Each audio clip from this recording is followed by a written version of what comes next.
Russia must be wondering how much more of this it can endure. Each day brings fresh reports of Ukraine's long-range strikes deep into Russia's rear and directly onto its territory. If Moscow hasn't grasped this yet, it needs to face an undeniable truth. Its air defense systems, including the vaunted S-400, are failing to stop Ukraine's drones. Over the weekend, Ukraine hit Russia twice in a single night with attacks that were anything but routine. These strikes turned two of President Vladimir Putin's critical war lifelines into massive fireballs, sending a message Russia has long understood but cannot ignore. Ukraine can strike deep into Russia and inflict serious damage.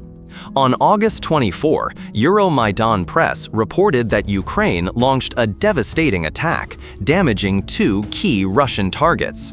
The first, and arguably most critical, was the Ust-Luga port in Leningrad Oblast, one of Russia's most vital energy export hubs. That alone was a blow to Putin, but Ukraine didn't stop there. In what seemed like rubbing salt in an open wound, the second strike targeted the Syzran oil refinery in Samara Oblast. More of Russia's refined oil went up in flames, compounding Moscow's woes. Starting with the Ust-Luga attack, the Kyiv Independent reported that Ukraine's Armed Forces General Staff confirmed responsibility for striking a port Russia never thought Ukraine could reach. The outlet spoke to an anonymous source in Ukraine's security service, SBU, who verified Ukraine's involvement and explained why Ust-Luga was targeted. Russia uses this transshipment hub, supported by a fleet of tankers, to trade oil and gas. The SBU's drone strikes severely disrupted the foreign currency flow Russia needs to wage war, the source said.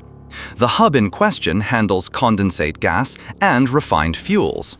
This wasn't about sinking a ship or damaging the port itself. Ukraine pinpointed a critical asset within Ust-Luga and hit it with lethal precision. That message mentioned earlier? Ukraine's ability to strike a condensate gas and refined fuel hub inside a major port like Ust-Luga shows Putin that its drones, such as the Luti, are no joke. They're fast, accurate, and pack devastating explosive power. Euromaidan Press shared a photo and short video on its X account showing the aftermath of Ukraine's strike. The image captured thick black smoke rising from flames engulfing the condensate fuel complex Ukraine claimed to have hit. The video was less clear, with visibility slightly obscured, but it showed flames and smoke from a distance. Alarms were audible, signaling a full-blown emergency for Russia. Another report from New Sky News noted that Ukraine's drone attack occurred at 2 a.m. local time. Interestingly, the video appeared to be filmed during daylight, likely early morning, suggesting the fire at Ust-Luga's Novotak hub burned for hours. The sky was bright enough to confirm it wasn't nighttime, meaning the blaze at the Novotek hub in Ust-Luga raged for hours until it was extinguished on August 24. New Sky News added that the massive fire was caused by Ukrainian drones, including the Luti, hitting fuel tanks, triggering explosions and flames. The outlet also explained why Ukraine chose Ust-Luga over other potential targets. Leningrad Oblast is a linchpin for Russian logistics, housing hubs that process a significant share of Russia's oil, refined products, and grain exports, according to New Sky News.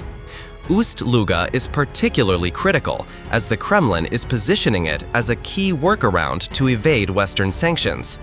Moscow opened a new oil transshipment hub there in 2024, investing billions of dollars to expand capacity. Russia's state-controlled VTB Bank announced plans on June 20 to inject about $10 billion into further Ust-Luga projects over the next few years. That $10 billion equates to roughly 800 billion rubles, with 300 billion rubles slated for 2025 and the rest for 2026.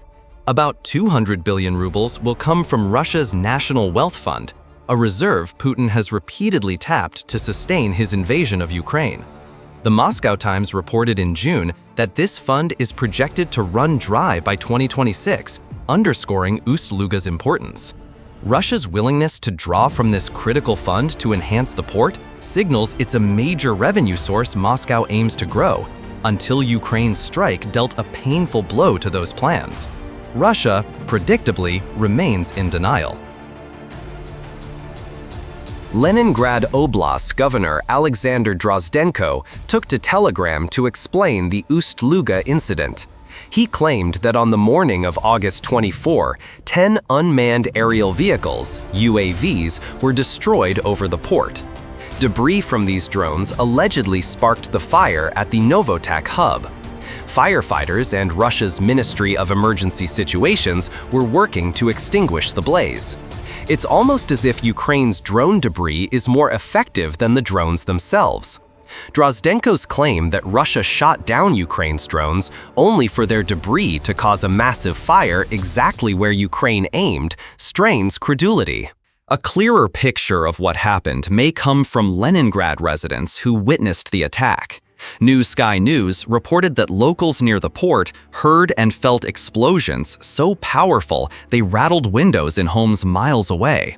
One resident told the outlet, "This has never happened before, not even in World War II. The whole town ran into the streets, kids were crying, and the authorities called it an electrical fault." An electrical fault? Russia's knack for flimsy excuses for failing to stop Ukraine's drones, like the lutye, has become an art form with that one.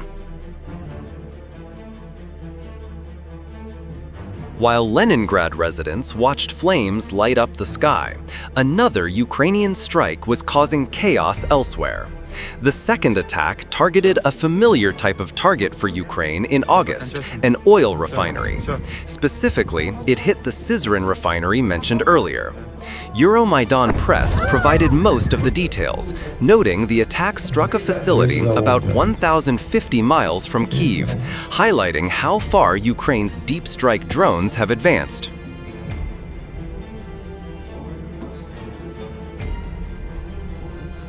Local residents reported hearing about 20 explosions during the night of the attack, though the source of those blasts remains unclear.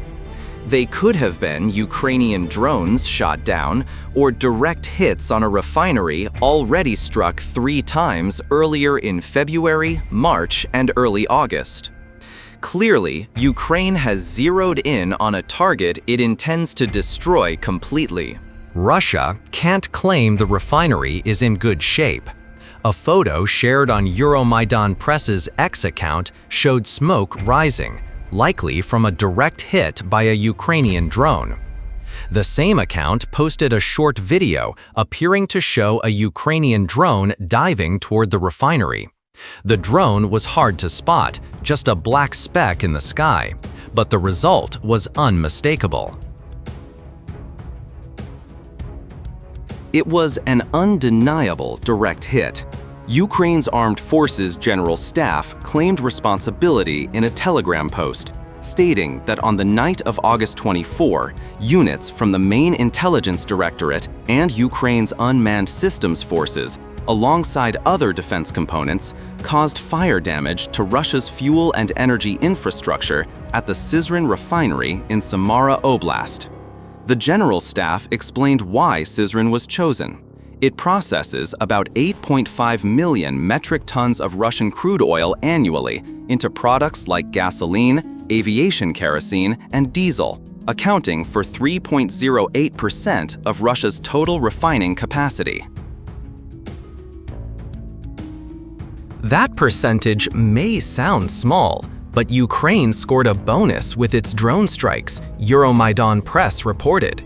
The nighttime attack disrupted civilian air traffic, temporarily halting all flights from St. Petersburg's Pulkovo airport.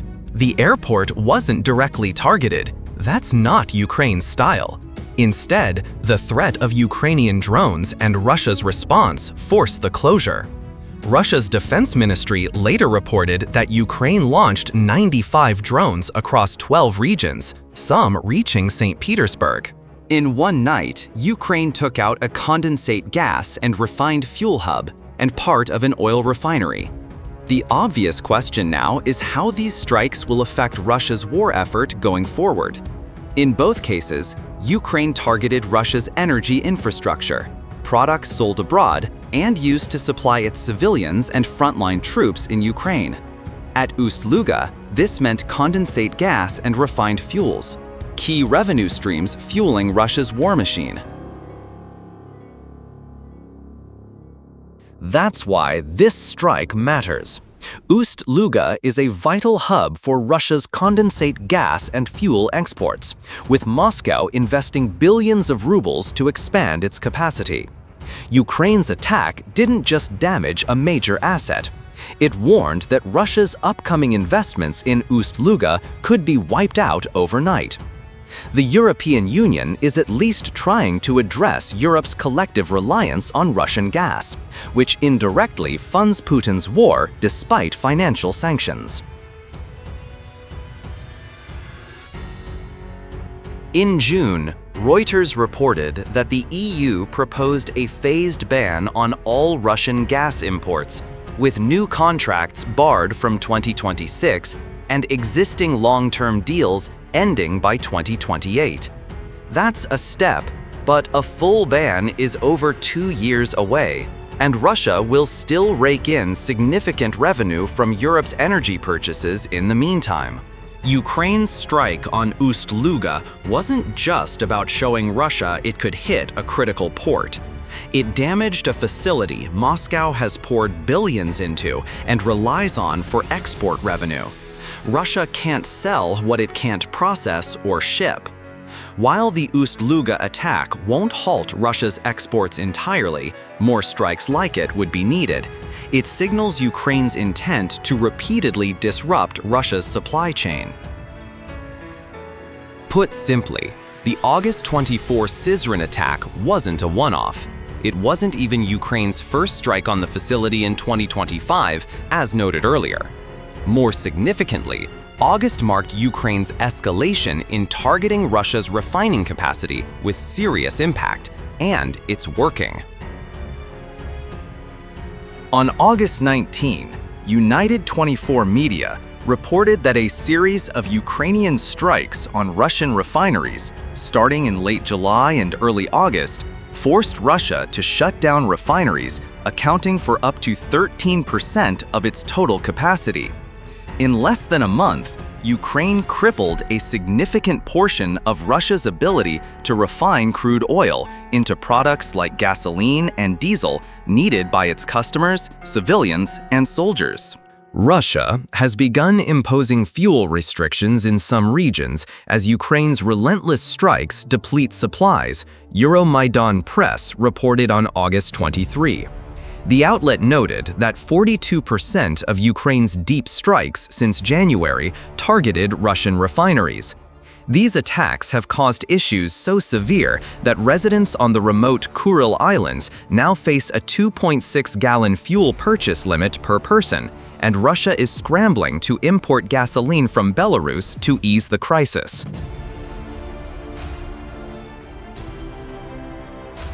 Granted, these restrictions are limited to some islands and haven't hit mainland Russia yet. But if Ukraine keeps targeting refineries, more facilities will go offline. Less capacity means less fuel, which could force further restrictions, making it impossible for Russians to ignore the war Putin started. As Discovery Alert noted on August 19, intensifying strikes during summer months is critical, as this period sees peak fuel demand in Russia, maximizing economic pressure when consumer and agricultural needs hit their annual high. This doesn't even account for the financial hit to Putin's wallet. Reuters reported on August 1 that Russia imposed a gasoline export ban, expected to last until August 31, but possibly longer. This predated Ukraine's intensified refinery strikes, so the shortages driving these bans and restrictions are likely to worsen. Then there are Russia's frontline troops in Ukraine. If Russia is struggling with supply issues at home, one wonders how it will keep its tanks and vehicles fueled. Newsguy added another layer to the story, noting that about 30% of Russia's crude oil exports, along with other refined products, pass through Ust-Luga. If Ukraine's attack forces a port closure, Russia could lose hundreds of millions of dollars weekly. It also risks Russia's reputation as a reliable exporter. International buyers may question the stability of a supplier unable to protect its energy infrastructure, potentially driving demand toward alternatives like the United States, Saudi Arabia, or Norway, the outlet said.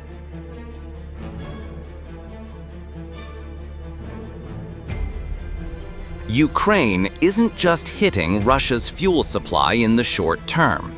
It's inflicting long-term damage that could demote Russia in the pecking order when countries renew oil and gas contracts. Ukraine can't shut down Russia's energy exports with the Ust-Luga strike alone. But the mounting issues from repeated refinery attacks spell serious trouble for Moscow. More strikes like these are almost certainly coming in the months ahead.